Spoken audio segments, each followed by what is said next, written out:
솔로몬의 우상 숭배로 말미암아서 두 동강이 난 이스라엘은 북이스라엘과 남유다로 갈라지게 됩니다.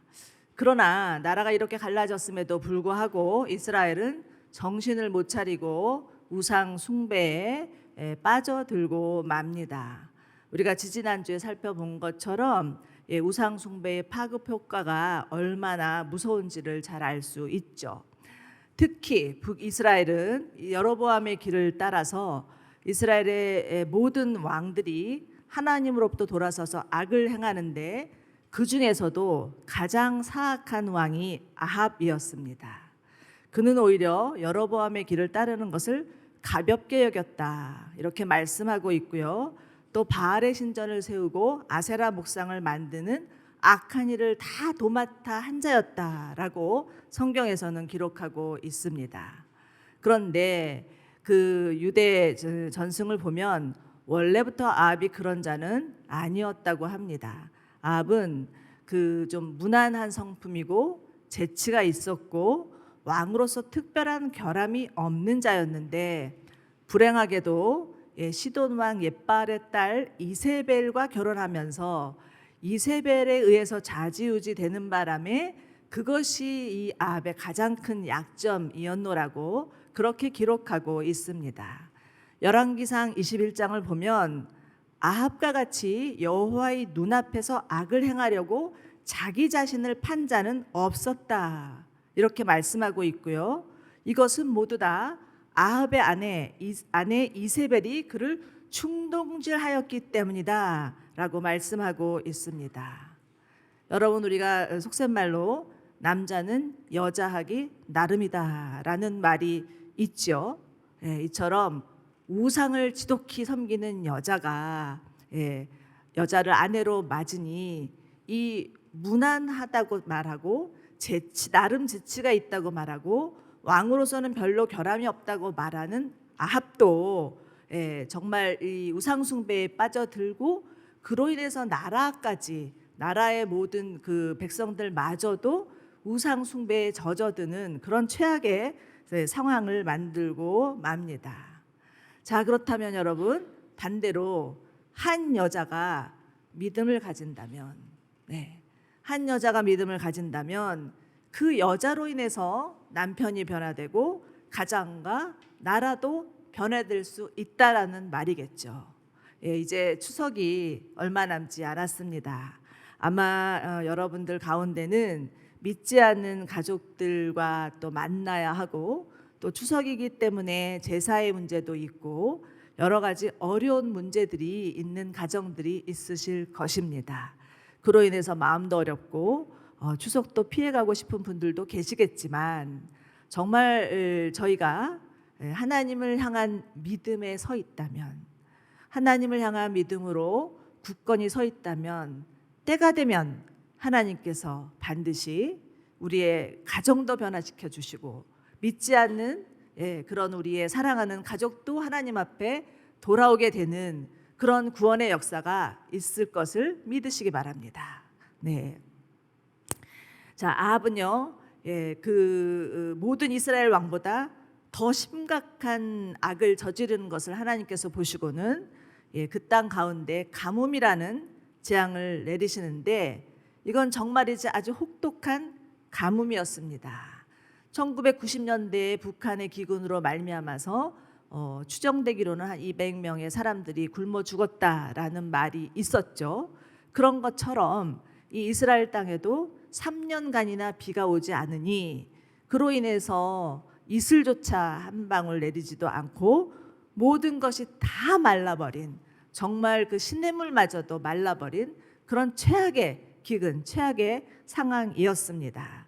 그런데 하나님은 이 기근이 있기 전에 선지자 엘리야를 통해서 북이스라엘 그 아합 땅에 가서 앞으로 그 3년간 기근이 있을 것이라고 아합에게 말을 하라고 미리 기근이 있기 전에 말하라고 그렇게 하죠.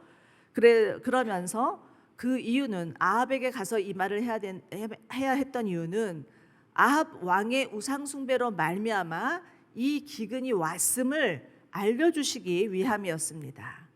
그런데 오히려 아합 왕은 이 말을 듣고서도 오히려 대노하면서 엘리야를 잡아 죽이려고 했기 때문에 엘리야가 그릿 시냇가에 숨어서 3년을 지내야 했던 기록들이 나오는 것을 여러분들 다 성경을 읽어서 아실 것입니다.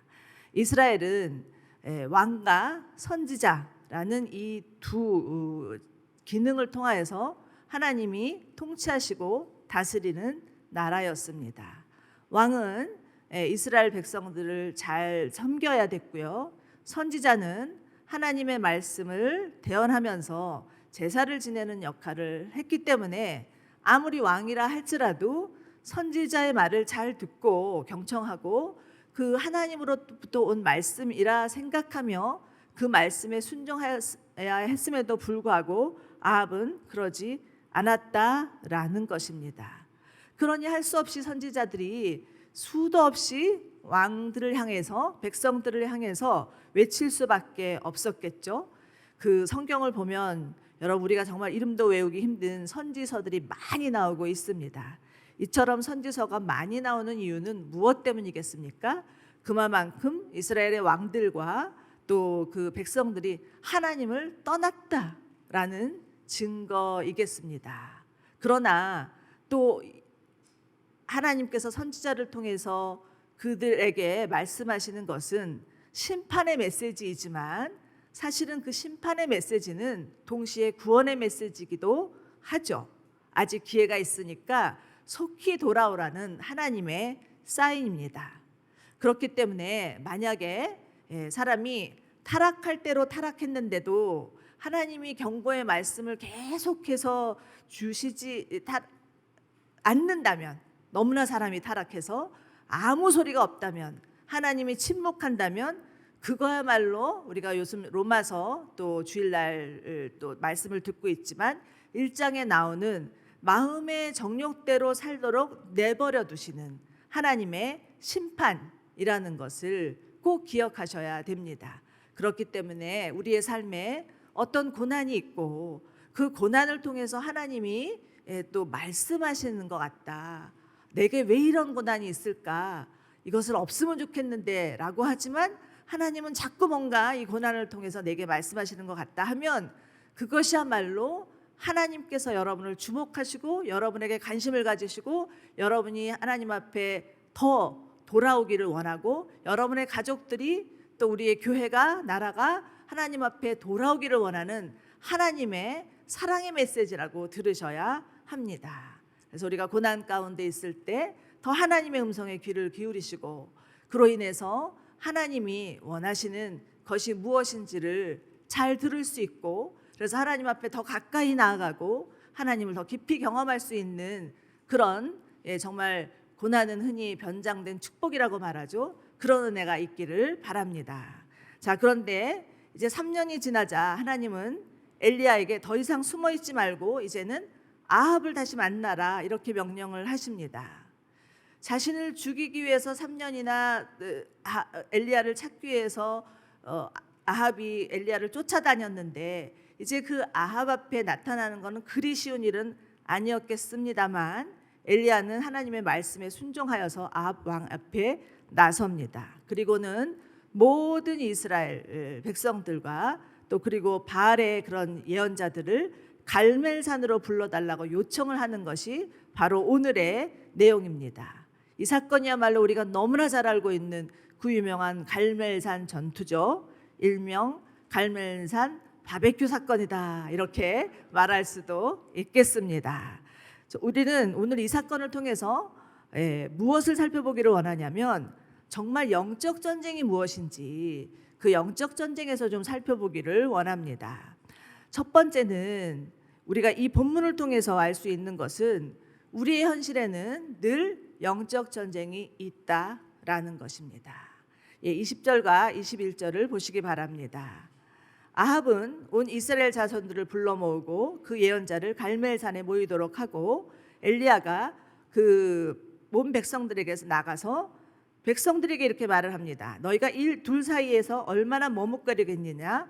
여호와가 하나님이시면 여호와를 따르라. 그러나 바알이 하나님이면 바알을 따르라. 이렇게 말을 하나 백성들은 한마디도 대꾸하지 못하고 그냥 서 있었다 이렇게 말씀하십니다. 자, 엘리야는 지금 백성들에게 너희는 하나님을 따를 것인지 아니면 바알을 따를 것인지에 대해서 묻습니다. 결국 이 갈멜산의 전투는 하나님을 떠나 바알을 섬기는 이 이스라엘 백성들을 일깨우기 위한 전투였다라는 것입니다. 전투의 대상은 바알의 예언자들이었지만 그 전투의 목적은 이스라엘 백성들이 하나님에게 하나님의 살아계심을 알려주기 위함이었다는 것입니다. 여러분, 바알은요 가나안 원주민의 주신입니다. 그래서 바알의 뜻은 주인, 남편, 소유라는 뜻을 가지고 있습니다. 이 뜻만 봐도 이들이 바알을 어떻게 생각하고 섬겼는지를 잘 알 수 있겠죠. 이스라엘 백성이 하나님을 주인 삼고 하나님을 남편 삼고 하나님을 소유 삼았음에도 불구하고 하나님을 떠나서 바알을 남편 삼고 바알을 주인 삼고 바알을 소유 삼았다라는 것을 비춰보아 알 수가 있습니다. 바울은 이 가나안의 그 원주민의 주신으로서 모든 비와 폭풍을 주관하고 가축대를 주관하고 풍요와 다산을 주관하는 신, 그리고 전쟁도 주관하는 신이었습니다. 그러니까 이 모든 그 인간의 생사화복을 다 다스리는 신이었기 때문에 그 신에게 제사하고 그 신에게 나아가서 부탁하는 것들이 이들에게는 너무나 당연하다고 생각하였던 것입니다.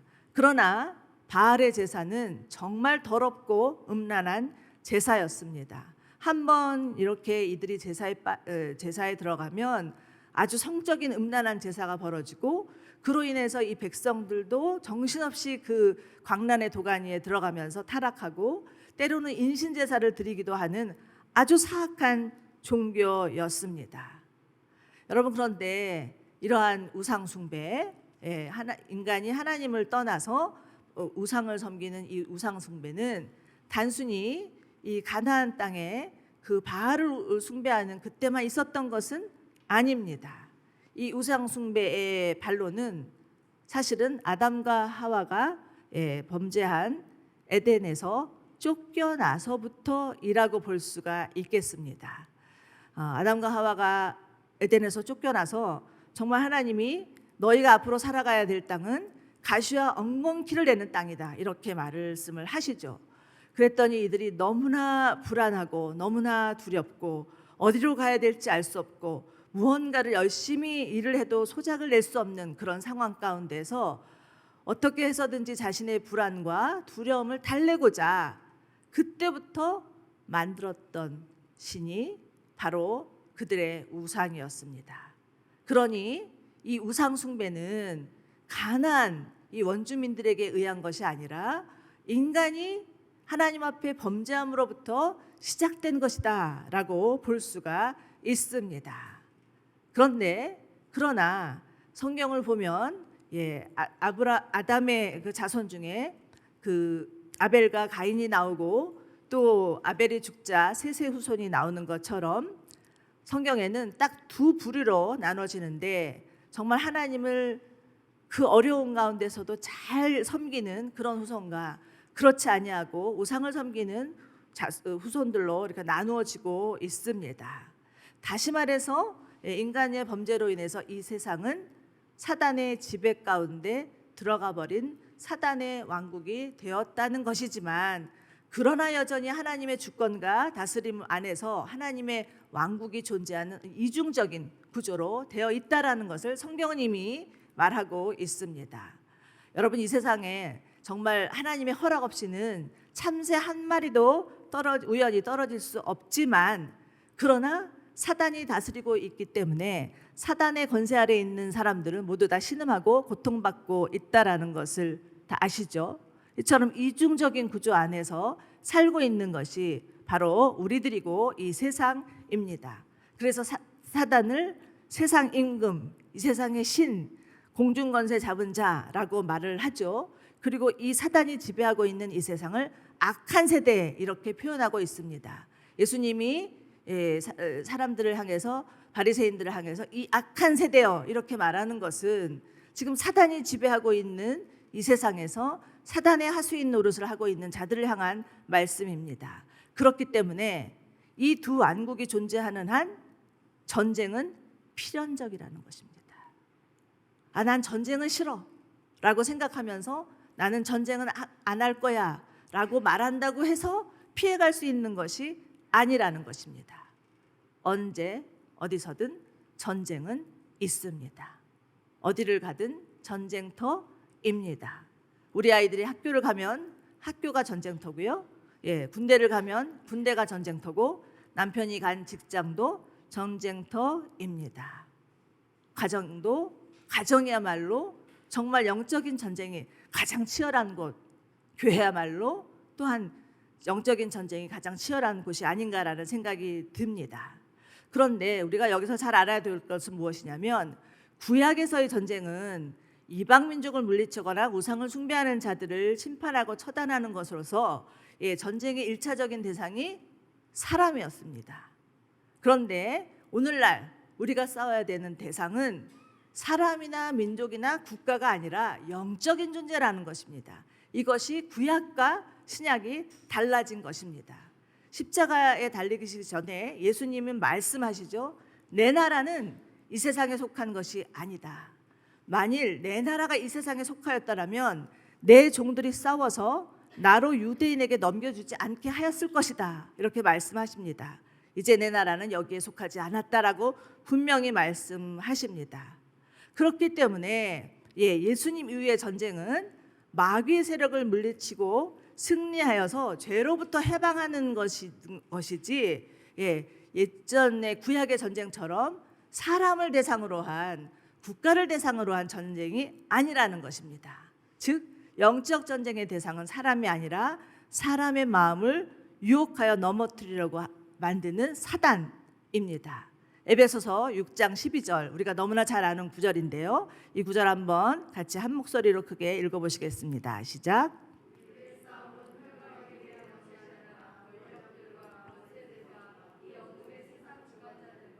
하늘에 있는 악한 영들에 대한 것이다. 분명히 말씀하고 있죠. 이 땅의 싸움은 혈과 육의 전쟁이 아니라 이 세상 공중권세 잡은 자들의 악한 영들에 대한 영적 전쟁이다라고 말합니다. 그렇기 때문에 여러분, 오늘날의 전쟁은 믿음의 싸움입니다. 선한 싸움, 이렇게 표현하고 있죠. 그렇기 때문에 우리는 영적으로 무장해야 합니다. 그런데 너무나 안타깝게도 기독교인들이 이를 잘못 해석하고 우를 범한 그 기독교 역사들이 있습니다. 예를 들면 십자군 전쟁이겠죠. 그 유럽의 기독교도들이 이슬람 교도를 대상으로 해서 저들은 사단이다라고 생각하면서 그들을 침략하고 그들을 죽이고 하는 전쟁으로 말미암아서 참 지금도 이슬람인들이 하나님 앞에 돌아오는 것이 어려운 것이 이 십자군의 역사로 인한 폐해가 아직까지도 존재하고 있기 때문이라고 할 수가 있겠습니다. 그러나 여러분, 우리의 주적은 우리를 넘어뜨리게 하고 죄를 짓게 하고 탐욕스럽게 하고 분노케 만드는 사단인 것을 꼭 명심하셔야 합니다. 그러나 그렇다고 해서 무조건 모든 일어나는 어떤 비극적인 일이나 어떤 문제들을 다 사단의 탓이라고 돌릴 수만은 없습니다. 우리 안에 일어나는 전쟁은 인간의 잘못된 선택과 이를 미혹하는 사단의 그런 역사로 인해서 발생된 것이지, 우리가 만약 사단에게 틈을 내어주지 않는다면 사단도 절대로 발붙일 수 없음을 아시기 바랍니다. 그렇기 때문에 우리는 무조건 사단의 탓이라고 하면서 우리의 잘못을 회피해서도 안 되고요, 또 지나치게 사단의 세력을 극대화해서 두려워해서도 안 됩니다.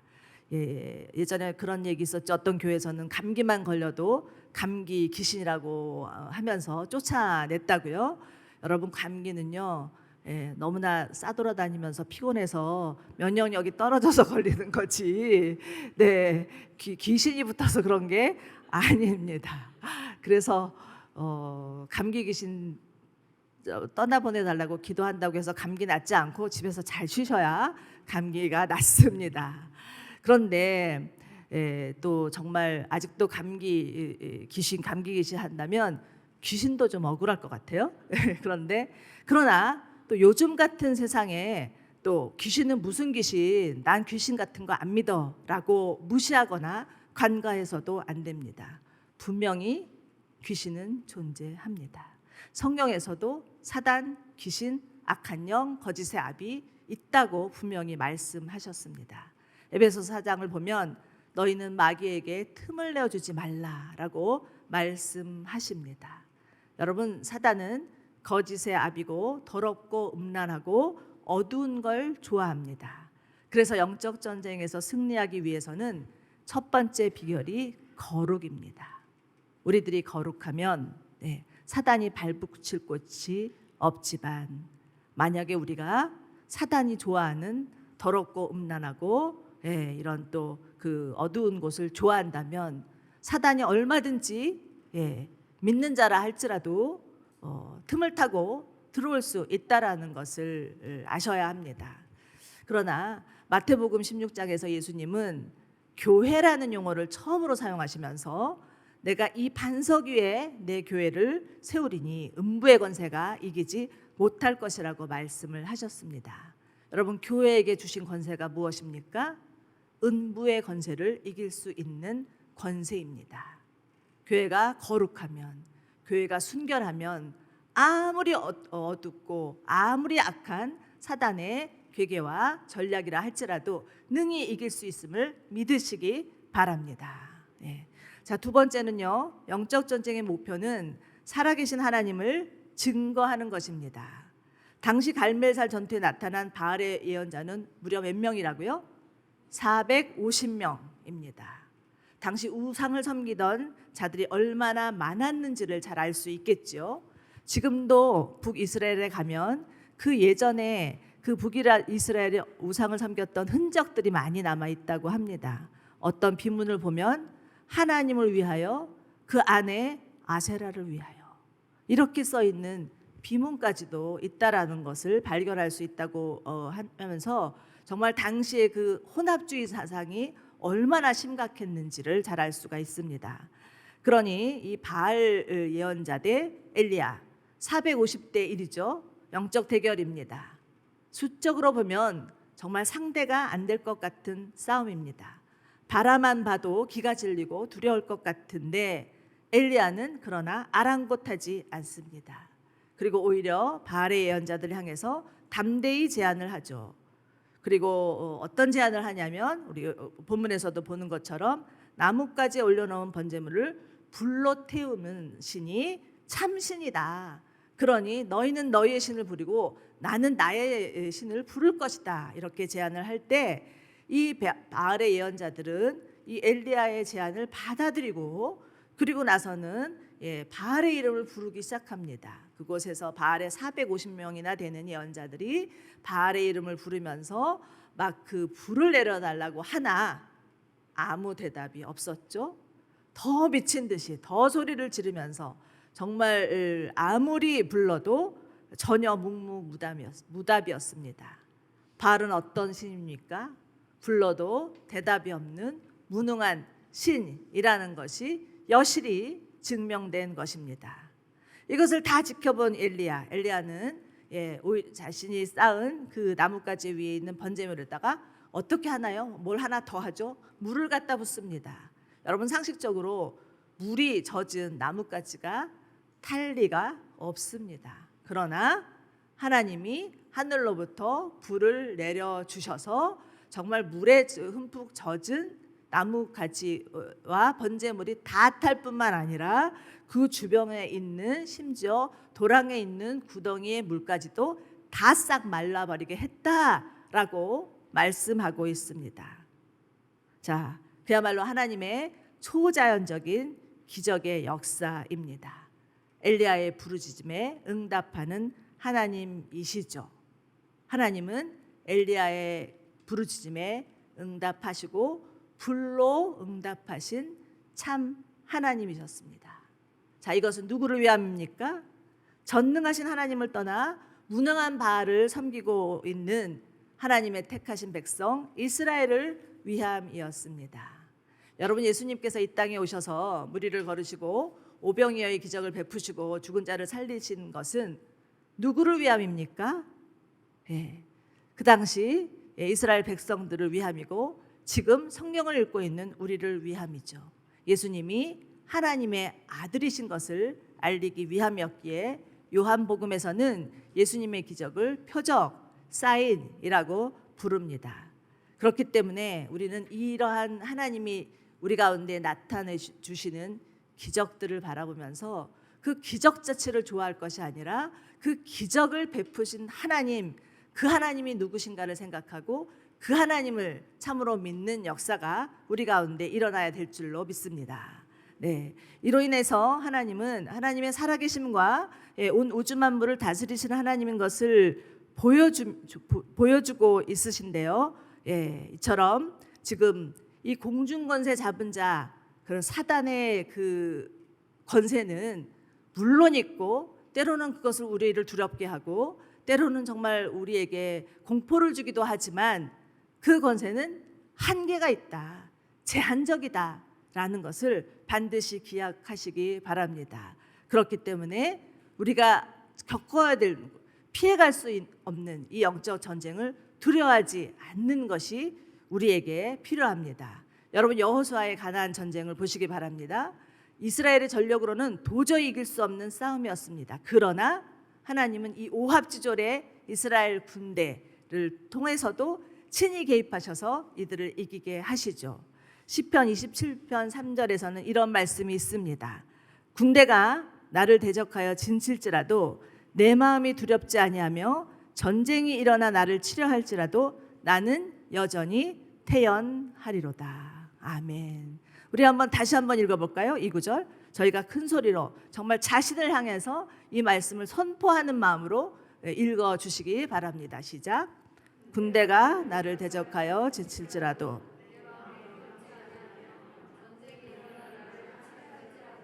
나는 여전히 태어나리로다. 아멘. 마귀는 우리에게 두려움을 주고 자꾸 상황을 바라보게 하고 우리의 연약함을 묵상하게 하지만 전쟁에 능하신 하나님은 우리로 하여금 하나님을 바라보게 하시고 강하신 주님께서 반드시 승리하실 것을 우리에게 알려주심을 믿으시기 바랍니다. 자, 여러분, 불타는 그런 풀무물 속에서 정말 죽음을 당할 수밖에 없었던 다니엘의 세 친구들을 기억하실 것입니다. 그들은 담대히 이렇게 말합니다. 하나님께서 우리를 활활 타는 불구덩이 속에서도 구해 주실 것입니다. 그러나 그리 아니하실지라도 우리는 왕이 세우신 금신상에 절하지 않을 것입니다. 이렇게 말을 하죠. 여러분, 우리나라도 정말 우상 숭배가 대단한 나라였습니다. 곳곳에 얼마나 점쟁이와 무당들이 많은지 정말 한때는 미신타파 운동이 일어날 정도였었지요. 그래서 정말 저도 어렸을 때는 정릉이라는 곳에 살았는데 특별히 그 미아리 삼거리라는 데가 굉장히 그 점집이 많았습니다. 가다 보면 다리 밑에 온갖 무슨 이름들이 다 있었는데요. 거기 보면은 무슨 태백도사, 백두도사, 또 계룡산 처녀보살, 이런 철학관 이런 이름 등등으로 얼마나 우리를 유혹하는지 지금은 조금 진화돼서 타로 이렇게 나가잖아요. 그런 우상들이 사실은 지금도 존재하고 있고 지금도 사람들의 마음을 미혹하고 있습니다. 저희 외갓집은 저희 외갓집이 아니죠. 저희 외갓집은 불교였고요. 우리 친가는 대대로 증조 할머니, 외할머니께서 선교사님을 통해서 복음을 들었던 가정이었습니다. 근데 그 당시 우리나라가 미신이 얼마나 심각했겠습니까? 저희 증조 할머니니까요. 근데 증조 할머니가 이제 예수님을 믿고 이제 기독교로 개화하면서 그러면서 이제 개종하면서 나는 이제 더 이상 귀신 섬기지 않겠다. 그래서 조상 섬기는 것도 안 하겠다 하고 선포를 하시고 그때부터 기도하기 시작했는데 그랬더니 그때부터 얼마나 집안에 많은 일들이 벌어지는지 정말 아픈 사람이 있는 거는 물론이고 집에 불도 나고 별의별 일이 정말 많았다고 합니다. 저는 뭐 증조할머니를 보지는 못해가지고 전해 내려오는 얘기인데요. 그런데 결국은 저희 그 할머니가 정말 하나님 앞에 필사적으로 기도하면서 매달렸고 모든 식구들이 다 주님 앞에 돌아오게 되면서 어느 날 귀신이 내가 졌다 하고 떠나더래요. 전설 같은 이야기예요. 제가 들은 얘기는 아니어가지고 모르겠습니다만 뭐 그런 얘기가 저희 집에 대대로 내려오고 있습니다. 그런데 여러분, 귀신은 정말 그 떠나가라고 큰 소리 지른다고 해서 떠나는 것은 아닙니다. 전쟁에 능하신 하나님이심을 우리가 신뢰할 때 하나님께서 반드시 이 전쟁의 주인이시며 하나님은 우리를 승리케 하실 것이라는 믿음으로 반응할 때 귀신이 떠난다라는 거죠. 여러분, 사단은 우는 사자처럼 우리를 달겨들지만 전쟁에 능하신 하나님은 반드시 우리를 건지실 뿐만 아니라 마귀의 일을 멸하실 줄로 믿으시기 바랍니다. 그 세 번째는요, 영적 전쟁의 승리는 기도에 달려 있습니다. 36절, 37절을 보시죠.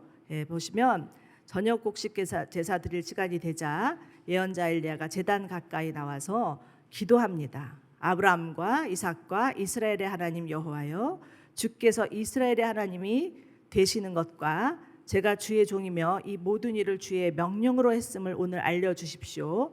여호와여, 내게 응답해 주십시오. 그래서 그들의 마음을 돌이키시는 분이 하나님이심을 이 백성들로 알게 해주십시오라고 간절히 기도합니다. 지금 엘리야는요, 엘리야가 처해 있는 상황은 아합도 있었고 아합의 예언자들이 450명이나 있었습니다.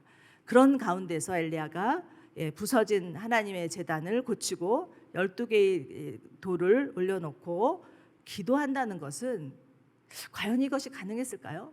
여러분 같으면 그 앞에서 기도했을까요? 저 같았으면 못했을 것 같아요. 쫄아서. 그런데 엘리야는 전쟁의 승패가 하나님께 달려있음을 철저히 믿었기에, 그리고 그가 할 수 있는 일이라곤 하나님 앞에 기도하는 것밖에 없었기에 그 많은 거짓 선지자들이 있는 앞에서도 하나님 앞에 간절히 기도합니다. 여러분, 엘리야는 기도의 사람이었습니다. 그러나 야고보서에서는 어떻게 엘리야를 평가하고 있는지를 좀 보셔야 할 필요가 있는데요. 우리 야고보서 5장 17절 18절 보시기 바랍니다. 엘리야는 우리와 본성이 똑같은 사람이었습니다 라고 말합니다. 그러나 그가 비가 오기를 간절히 기도했더니 3년 반 동안 비가 내리지 않았고 다시 기도했더니 하늘에서 비가 내리고 땅이 열매를 맺었노라 말하고 있습니다.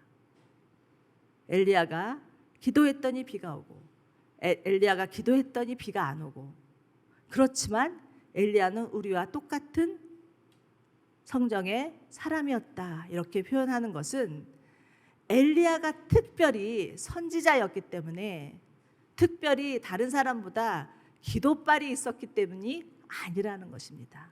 왜 기도에 발을 붙이는지는 모르겠지만 우리 그런 얘기 하잖아요. 저 사람 기도빨이 있는 것 같아. 근데 그렇지 않다라는 것입니다.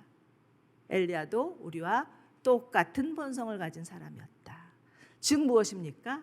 우리도 기도하면, 우리도 하나님을 신뢰하고 기도하면 하나님께서 우리의 기도에 응답해 주신다라는 것입니다.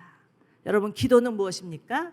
내가 아니라 하나님으로 하여금 일하시게 하는 것입니다. 그러니 이것보다 더 확실한 것이 어디 있으며 이것보다 더 정확한 것이 어디 있겠습니까? 고린도후서 10장에서는 우리가 싸우는 무기는 육신에 속한 것이 아니라 어떤 견고한 진도 무너뜨리는 하나님의 능력이라 이렇게 말씀하고 있습니다. 무엇이 능력입니까? 기도가 능력입니다. 무엇이 무기입니까? 기도가 무기입니다. 에베소서에서도 너희는 성령의 검 말씀과 기도로 무장하라라고 말씀하고 있죠. 그렇기 때문에 여러분, 우리는 기도하지 않으면 안 됩니다. 기도하지 않으면 가정 전체를 사단에게 내어줄 수도 있고, 기도하지 않으면 교회도 무너질 수 있고, 기도하지 않으면 나라도 망할 수 있습니다. 그러나 한 사람이라도 깨어서 기도한다면 그 가정은 하나님께서 책임지실 것이고, 문제로부터 빠져나올 것이고, 하나님의 놀라운 성령의 역사, 구원의 역사가 일어날 줄로 믿으시기 바랍니다. 그렇지만 기도는 보이지 않는 것입니다. 때로는 기도는 무익해 보이고 또 어리석어 보이기도 합니다. 그러나 이 눈에 보이지 않는 기도에 의해서 모든 것이 다 결정난다는 것을 잊으시면 안 됩니다. 끊임없이 하나님 앞에 나아가 기도하는 기도를 통해서 인생도 결판나고, 가정도 결판나고, 우리의 자녀도 결판나고, 교회도 나라도 결판나게 된다는 것을 믿으셔야 합니다. 그렇기 때문에 여러분, 열심히 사는 것보다 더 중요한 것은 열심히 기도하는 것입니다. 엘리야는 기도의 제단을 쌓습니다.